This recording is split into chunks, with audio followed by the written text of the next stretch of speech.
Bienvenidos a un segmento más de... Compadreando. Compadreando. El día de hoy estamos aquí reunidos para tener un programa especial conmemorando la vida del Santo Padre Emérito Benedicto XVI, que falleció el pasado 31 de diciembre del 2022. El día jueves 5 de enero de 2023 se llevó a cabo en la Plaza de San Pedro lo que fue la misa de exequias, precedida por el Papa Francisco. Esto es algo que a lo mejor no se ve muy comúnmente porque, pues recordemos que el Papa Benedicto fue el primer papa en renunciar después de más de 600 años y esto obviamente fue una ocasión especial. Para hablar de este tema nos acompaña el día de hoy el diácono Miguel. Bienvenido. Gracias. Muchas gracias, Godina. Y de igual forma nos acompaña nuestro amigo Martín. Bienvenido, Martín. Buenas noches, Jesús. Gracias. Pues así es, como ya decía mi compañero, tenemos este acontecimiento importante, fuerte dentro de la fe católica al cierre del año. Y pues en esta ocasión, al fallecer el Papa, no es que se vuelva a hacer un cónclave, no es que se tenga que volver a hacer una elección, ya hay un Papa electo, ya tenemos a Francisco. Es por eso que no veremos en esta ocasión la fumarola blanca saliendo de las votaciones, indicando que hay un nuevo sucesor de San Pedro. Entonces, vamos introduciéndonos un poco en el tema, vamos viendo quién era Benedicto, cómo surge, los sucesos que lo marcaron y pues qué parte también importante marcó él, ¿no? Como esto que ya decía, su renuncia, el, ahora este acontecimiento en el que su misa es ya presidida por el Papa en turno. Entonces, vamos a ver todas estas características y peculiaridades. Bueno, el Papa Benedicto, Joffer Aloysius Ratzinger, nació en un pueblito del sur de Alemania. Hay que tomar en cuenta esto en primer lugar porque es significativo. A veces nosotros identificamos a Alemania como una cultura muy fría, netamente fría, pero hay un contraste muy fuerte entre la parte norte un poco más industrializada y más protestante, con la alegría característica de los países católicos, con esa ligereza de espíritu que encontramos en esta parte un tanto más campirana, que es la Bavaria. Benedicto nace un 16 de abril, un sábado santo de 1927, en un pueblito que se llama Mark am Inn. Su papá era gendarme de policía y su mamá pues tenía diversas ocupaciones, pero la más significativa era que era cocinera y con eso ayudaba a mantener a la familia. Mm, Tuvo Ratzinger otros dos hermanos, Georg y María. Georg, que murió hace un par de años, y María, que murió hace ya casi 30 años. Benedicto, desde chico, destacó por su intelectualidad y ya sus mismos compañeros hacen notar a los distintos biógrafos cómo él ya destacaba eh, por su, por su brillantez, por su capacidad intelectual, aún desde los párvulos prácticamente. Pues por el trabajo de su papá se va cambiando a distintas ciudades, por el ejemplo, sobre todo de su párroco, se ve pues invitado hacia la vida sacerdotal en una carta que le hizo al niño Dios de chiquito, que lo que le pedía era que le trajera un misal y una casulla y de un cierto color que no tenía y algunos otros paramentos o aditamentos litúrgicos. En Alemania, en esa época, era común que los niños celebraran su propia misa. Y pues tanto Georg o Jorge, como el mismo Joseph, se ven invitados a esta vía sacerdotal, participan como monaguillos en su parroquia y se ven dispuestos a ingresar al seminario. Ingresan en una época muy compleja en Alemania porque estaba principiando el régimen nazi. Entonces, primero el régimen nazi busca hacer una implantación cultural e ideológica de sus bases filosóficas, que ciertamente denunció la Santa Sede de una manera muy categórica, pero que pasó desoída por muchos. Ciertamente para él fue algo muy complejo, porque él pues, era una persona más bien solitaria, un niño de familia, pues físicamente no destacaba en exceso para las habilidades deportivas, aunque tampoco también es falso el mito de que pues era un inútil como deportista, ¿no? Él mismo lo reconoce en un libro que se llama Últimas Conversaciones, que es una entrevista con su principal biógrafo, Peter Sibal, que, por ejemplo, él aguantaba sin problema los ejercicios militares, los cuales lo obligaban a hacer. Esa es una parte que a veces pues llenan de titulares, ¿no? Ratzinger fue soldado nazi. Pues es que sencillamente por la época, todo adolescente, todo joven, en este caso era ya joven, tenía que obligatoriamente participar en esto. De hecho, su misma familia fue forzándolo hasta el final a que tanto uno como otro, y que no participaran en esto, haciéndose la vida aún más pesada, porque si no tenían la tarjetita de inscripción a las juventudes hitlerianas, ellos no les daban muchos ayudos y bonos sociales que en el contexto de la preguerra y la posguerra, digo la preguerra y la guerra en sí misma, pues eran muy necesarios. Vemos que tenemos ya con él dos papas seguidos, en este caso, que se vieron marcados, ¿no? En su adolescencia, en su juventud, por lo que fue la guerra.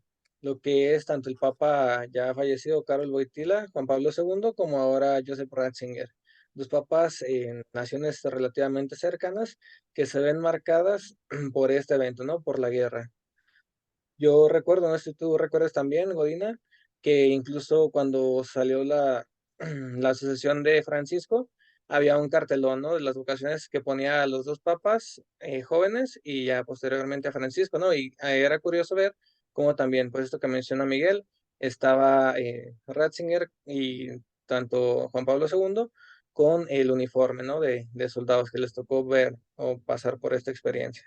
Bien, aquí de hecho podemos ver un poco lo que es la parte histórica, ¿no? No podemos juzgar con lo que tenemos actualmente, lo que fue el pasado. Son cosas que les tocó vivir, que a lo mejor ellos no querían hacerlo, pero al fin de cuentas se vieron obligados a realizarlo. Por lo tanto, pues tuvieron que estar ahí. También a lo mejor corría riesgo su vida, en que si no participábamos, a lo mejor hoy en día no estaríamos hablando de ellos, no hubieran dado tanto fruto como lo estuvieron haciendo. Entonces, no hay que juzgar la historia con lo que tenemos en la actualidad, sino comprender en ese momento lo que sucedió. Incluso tenemos la referencia de que el mismo Papa Benedicto desertó ya en los finales, al final de la guerra, sob pena que de fusilamiento. A cualquier desertor, su pena era que lo fusilaban. Cuando se acabó la guerra, los antes estadounidenses tomaron, de hecho, la granja de los Ratzinger como base de operaciones y los pusieron en una especie de campo de concentración. Una experiencia que él cuenta en la carta a los seminaristas, en el contexto del año sacerdotal, es que un militar nazi les preguntó, cuando más o menos en el momento que ya lo convierten en auxiliar de defensa, en el 44, ya casi en los finales de la guerra, ¿no? ¿Y tú qué quieres ser? Y él contesta, sacerdote. Y se burla de él. No, eso en Alemania, en la nueva Alemania de Hitler, eso ya no tiene sentido. Y Ratzinger por dentro dijo que esas burlas les sabían a gloria, porque precisamente eso mostraban que era más necesario en la presencia sacerdotal en el mundo, la presencia de la iglesia. Él Bien, continúa con... aquí vemos cómo en tiempos difíciles, en tiempos duros, la fortaleza de alma, la fortaleza de espíritu, la fortaleza en Dios es lo que nos sostiene, lo que nos saca adelante y lo que decía él, ¿no? Entre más haya necesidad en el mundo de dolor, de atención, de paz, más va a haber necesidad, ¿no? De sacerdotes. No cabe duda que pues era alguien culto, alguien que gustaba de lo que era la misa y pues todo esto, tras su estancia en el seminario, todas estas experiencias que tuvo, ¿cómo fue que lo marcaron ya en su ministerio? ¿Cómo era él característicamente? ¿Cómo podemos decir? Porque dicen que Juan Pablo era el rostro, ¿no? De la amabilidad, de la bondad, y pues en este caso Ratzinger tuvo cargos, ¿no? En los que le tocaba ser un poco más firme en cuestión de doctrina y demás. Entonces, ¿cómo fue marcando todos estos antecedentes su ministerio? Mm, en Ratzinger encontramos una gran sensibilidad humana. Era un hombre siempre afable, siempre dispuesto a intentar conectar con los hombres de su tiempo. Él dice que el gran reto siempre era ser capaces de mostrar la fe de una manera atractiva, pero completa, o sea, sin perder la esencia, de a los hombres según su cultura y según el tiempo histórico. Y todas esas experiencias tan cruentas, tan complejas, le hicieron ver esto. Él siempre tuvo una profunda sencillez de vida. Él reconoce, por ejemplo, cuando uno le pregunta acerca de la fe, lo que más lo marcó fue la fe de sus papás. Es para él la mayor prueba de la veracidad de la fe. Eh, Incluso, por ejemplo, para que entendamos un poquito como la actitud religiosa de los Ratzinger, su hermano pues también fue reclutado, pero él trabajó en las líneas cercanas a Suiza, a Italia, Suiza, y no regresaba y no regresaba, regresó hasta meses después, y en cuanto llegó, en vez de saludar a su familia, lo primero que hizo fue ir al piano, el hermano, que era un músico consumado, y recitar el Te Deum en su versión alemana. Y todos los Ratzinger se pusieron a cantar el Te Deum y luego ya se saludaron. Entonces vemos ya este talante de una fe sencilla desde el principio. Cuentan, por ejemplo, que cuando él era profesor, después de haber dado una clase magistral que venían, se llenaban las aulas de una manera impresionante, él se iba en su discreta bicicleta a un templo perdido en la ciudad donde estuviera la universidad, a pasar un buen rato delante del Santísimo en silencio. También, por ejemplo, ya como prefecto para la doctrina de la fe, también de que a veces cuando había problemas muy complejos y todos, les decía a todos a todos sus colaboradores, ¿saben qué? Vamos a hacer una visita. Y se los llevaba a la capilla. Y pasando el tiempo, Joseph Ratzinger fue profesor en varias universidades en su natal Alemania y también fue nombrado como experto durante el Concilio Vaticano II. Esto lo llevó a ser nombrado arzobispo de Múnich por el Papa Pablo VI y ahí estuvo un tiempo ejerciendo este ministerio. Con el tiempo también fue nombrado cardenal el 27 de junio de 1977 para después ser nombrado por el Papa Juan Pablo II, prefecto de la Congregación para la Doctrina de la Fe y presidente de la Pontificia Comisión Bíblica y de la Comisión Teológica Internacional el 25 de noviembre de 1981. Un tiempo estuvo ejerciendo este cargo, el cual nuestro compañero Miguel nos explicará un poquito qué fue lo que estuvo realizando durante estos años. Mm, Como prefecto para la doctrina de la fe, él tuvo que buscar de presentar nuestra fe católica en todo su esplendor, en toda su pureza. Por tanto, frente a falsificaciones de la fe, como por ejemplo fue la teología de la liberación o como los extremos de ciertas teologías feministas o incluso frente a posiciones cismáticas como las de Monseñor Lefebvre, eh, dio siempre el norte de una manera argumentada. No era simplemente la fuerza, el poder, sino un poder desde la caridad, el ejercer la corrección adecuada y oportuna desde la caridad.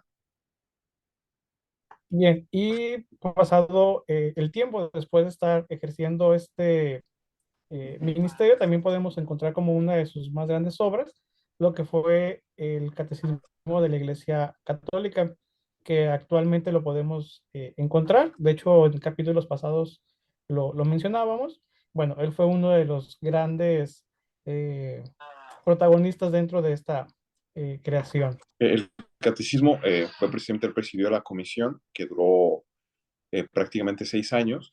Fue una petición del Concilio Vaticano II, pero que ya tardíamente la Iglesia pues pudo sistematizar gracias a este trabajo de coordinación del Papa Benedicto, entonces Cardenal Joseph Ratzinger. Y bueno, ya pasando el tiempo a la muerte del Papa Juan Pablo II, dentro del cónclave es elegido sucesor de Pedro y toma por nombre Benedicto XVI. Y bueno, sabemos que durante su pontificado estuvo visitando algunos países, entre ellos México. No sé si alguno tuvo la oportunidad de estar ahí. No tuve la oportunidad de ir. Eh,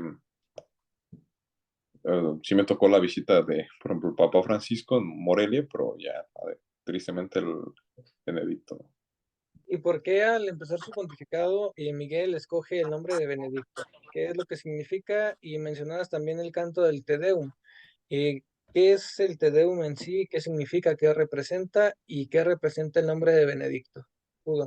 Benedicto lo tomó hay dos explicaciones que da pocos días después de ser elegido.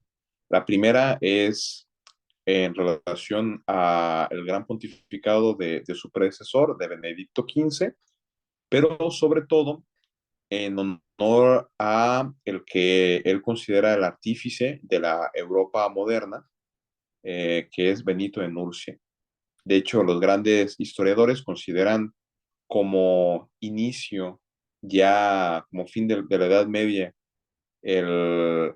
cuando Benito de Nursia, en el siglo V, empieza su monasterio y con su regla propia y todo, que nosotros conocemos como precisamente como benedictinos, a los que él fundó, y haciendo de alguna manera un guiño histórico a la necesidad de que Europa debe volver a sus raíces, a su identidad propia.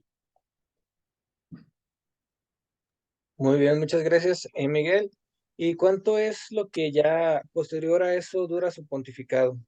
Él estuvo en el pontificado de Juan Pablo II, colaborando ahí, posteriormente viene el de él, y ahora está también ahí, junto con Francisco, ¿no? Entonces, ¿qué es lo que marca más su pontificado y qué tanto es lo que dura? ¿Por qué decide renunciar? ¿Por qué ahora se va a evitar, ¿no? Por enfermedad o demás, no ser quien puede estar completamente lúcido al mando de la iglesia? Entonces, ¿por qué? ¿Qué lo orilla a renunciar? Y una vez que renuncia, ¿qué viene? ¿Qué sigue para un papa emérito? Pues Benedicto es elegido en 2005 y renuncia en 2012. Fue un total de poco más de 7 años de pontificado. Su pontificado se vio marcado por buscar una relación de diálogo. Por ejemplo, él dio grandes avances en el plano ecuménico, pero auténticamente entendido, es decir, mostrar nuestra fe católica de una manera clara a los hermanos protestantes, a las distintas iglesias orientales que no tienen plena comunión con Roma, un diálogo con mucha caridad, buscando lo que nos une, pero también sin ocultar las diferencias. También fue un pontificado marcado por buscar hacer puentes con la razón. Los grandes intelectuales de nuestro tiempo reconocen en Benedicto un interlocutor válido, un interlocutor interesante, atractivo. Es el último cardenal en su momento en formar parte de la Academia de las Ciencias de, de París, cosa que tuvo el honor, por ejemplo, Sir Isaac Newton o los grandes científicos y pensadores de los siglos pasados, él lo logró. Mm, También fue muy claro respecto a el peligro de los extremismos de la fe, de el islamismo radical. Nos hizo ver la necesidad de que no se desvinculara la acción social de la iglesia de la doctrina, también sobre un fuerte combate, un combate frontal, claro, a los cánceres que tristemente acucian a nuestra iglesia, ¿no? Y sin temor alguno, se decidió ir de una manera decidida en contra de los casos de pederastia y de corrupción en la iglesia, dando pasos muy significativos, muy relevantes para buscar erradicar estos males.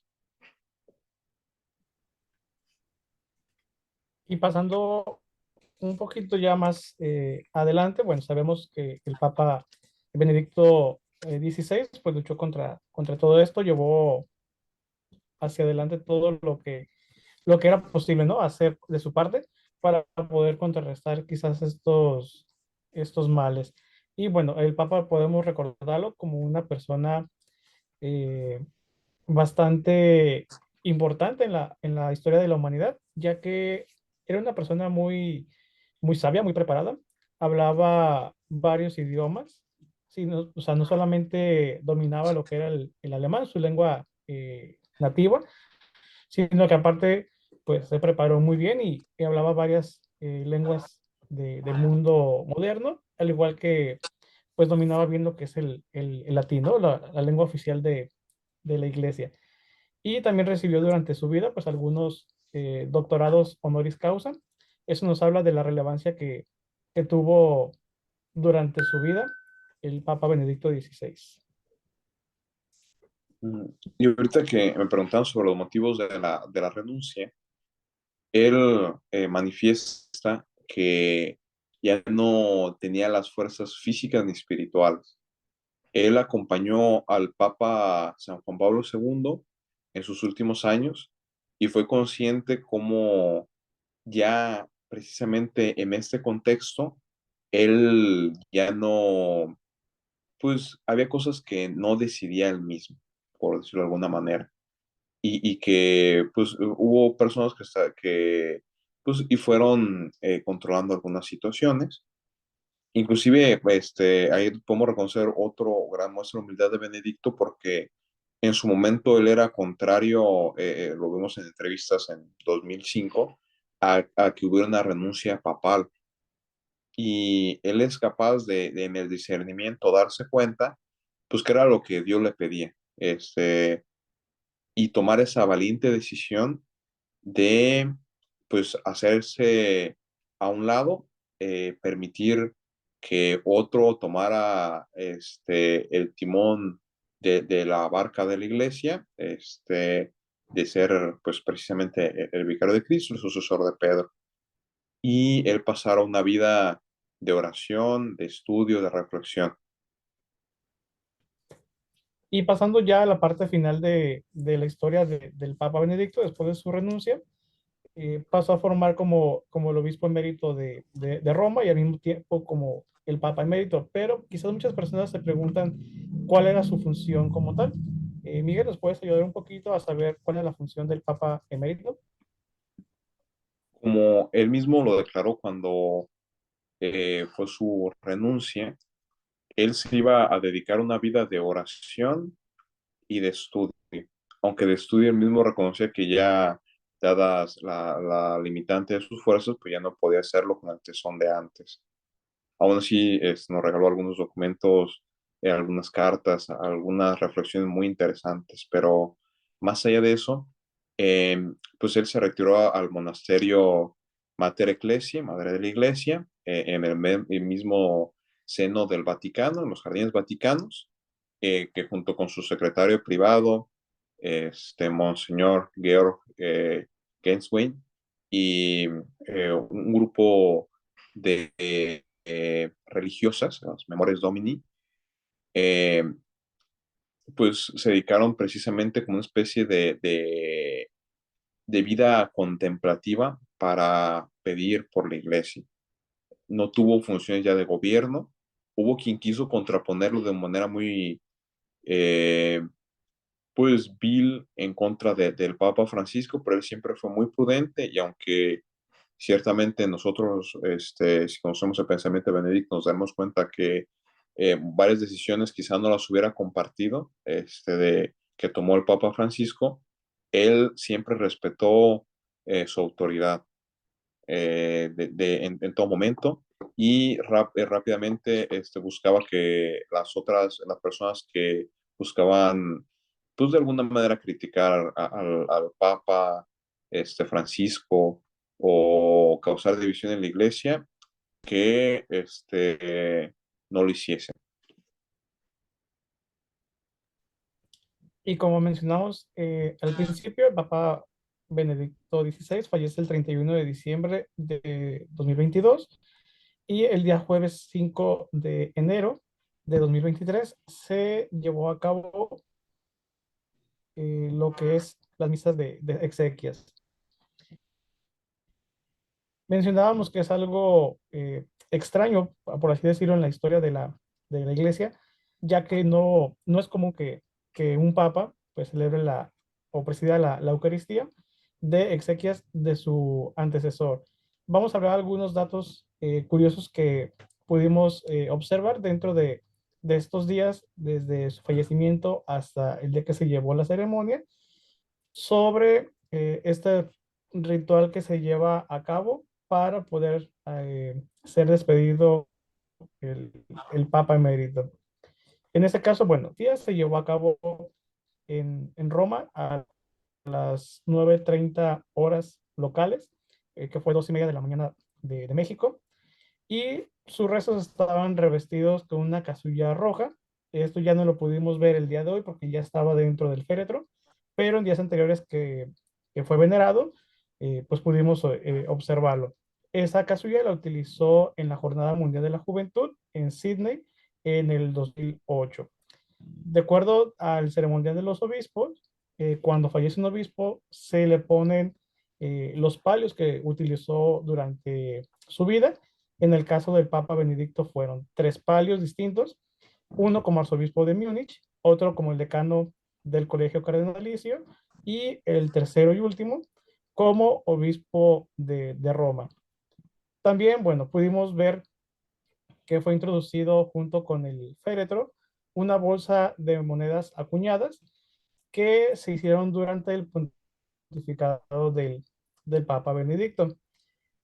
Recordemos que fue Papa por 7 años, 10 meses y 8 días. Por lo tanto, se colocaron 7 medallas de oro por sus años, 10 de plata por los meses y 8 medallas de bronce por los 10 que estuvo al frente de la iglesia.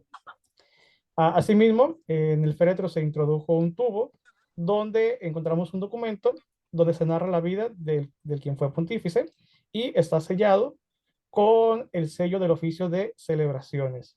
Y finalmente, antes de poder sellar eh, el féretro, que curiosamente es el mismo que utilizó Juan Pablo II cuando falleció, su rostro fue cubierto por un velo blanco, eh, por quien fue su secretario, para pedir a Dios que pueda el difunto pues, ver su divino rostro. Y bueno, si alguno de ustedes quiere volver a revivir la misa, pues puede hacerlo en las redes sociales, buscar lo que fue la transmisión, para que puedan ver tal vez algunos detalles de lo que fue su celebración de exequias. Miguel, ¿algo que quieras agregar sobre este evento que se llevó a cabo el jueves 5 de enero? Pues fue una ceremonia peculiar, como bien lo comentas. Algunos hablan de un precedente que fue cuando celebró el Papa Pío VII una celebración exequial de Pío VI, porque él se encontraba deportado por toda esta situación de deportación en Francia, pero pues ya fue 2 años después de su muerte. Sí fue una celebración exequial, pero no propiamente como en este caso. No fue la primera celebración exequial, porque en este caso hubo dos. Mm, También, como bien le señalabas, fue un rito inédito porque tuvieron que combinar algunos elementos del ritual propio de obispo emérito y la liturgia papal. Por eso, por ejemplo, que estuviera vestido de rojo era precisamente porque es el color propio de la liturgia papal en este tipo de casos, ¿no? También hubo varias delegaciones, hubo dos delegaciones oficiales, digamos, la italiana y la alemana. Sin embargo, muchas otras delegaciones buscaron estar presentes y de hecho, por ejemplo, acabo de leer un comentario del presidente de Portugal que criticó a los organizadores que no hubieran previsto eh, para la participación más oportuna de las diversas delegaciones de varios países, ¿no? Sí hubo un cierto de descontento en ambientes diplomáticos por esta situación, que pues seguramente alguno de los encargados de protocolo pues no previó que tantos y tantos quisieran estar presentes para despedir a este gran pontífice.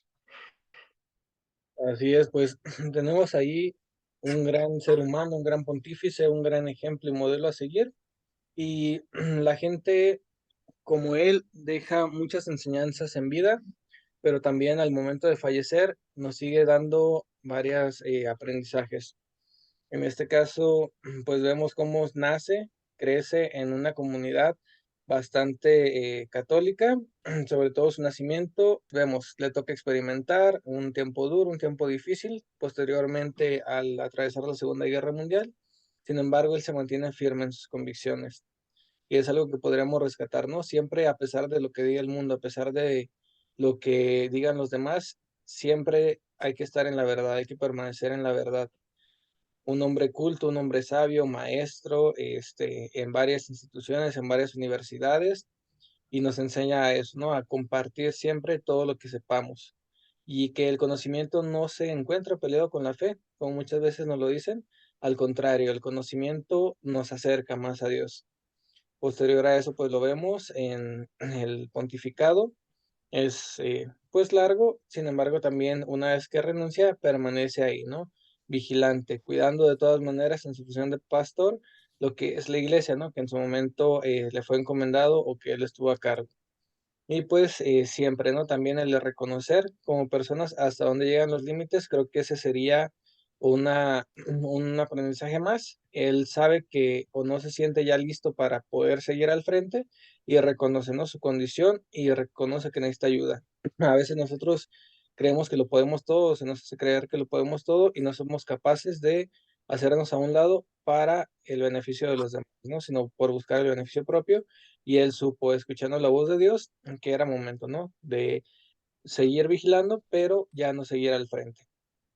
Pues fue un gran pontífice, hay que seguir estudiando, seguir conociendo parte de su legado, y pues dicen que no hay mejor forma de honrar a quien ya no está que vivir como nos enseñan. Entonces, seguir firmes en la fe, fieles a la enseñanza de la doctrina católica y pues tratando, ¿no? De acercarnos a Dios a través de imágenes como este pontífice que el día de hoy se despide. Sin duda tendremos en Benedicto, aparte de un gran intercesor en el cielo, seguramente santo, declarado ya en pocos años, también un doctor de la iglesia, alguien que que entiende que entendió la teología como un servicio mostrarle al pueblo la razonabilidad de la fe, que la fe y la ciencia no están peleadas y que el cristianismo es ante todo la religión del encuentro, la religión de la verdad, la religión del amor. Pues aquí queda un capítulo más donde podemos ver la historia de un gran personaje para la Iglesia Católica, incluso también fuera de la Iglesia, también marcó una época muy, muy importante, como ya lo hemos mencionado a través de este capítulo. Para nosotros es muy interesante reconocer la vida de un gran personaje. Nos gustaría que siguieran aquí al pendientes de nuestras redes sociales de nuestro canal para que ustedes puedan ir conociendo un poquito más sobre la parte de la tradición, de lo que es eh, todos los eventos que se vayan presentando a lo largo de este año y de los que vengan. Eh, para poder hacer ya nuestra parte final, alguna frase o algún comentario con el que se quieran quedar del día de hoy. Empezamos con el diácono Miguel. Pues yo me quedaría con su lema del Papa Benedicto, que es Operatores Veritatis, ser cooperadores o colaboradores de la verdad. Eso a mí me ha marcado mucho. A mí lo que Martín, la me- frase con la que te quieras quedar o algo. Pues más que frase, sería la firmeza de espíritu y la adhesión a Dios.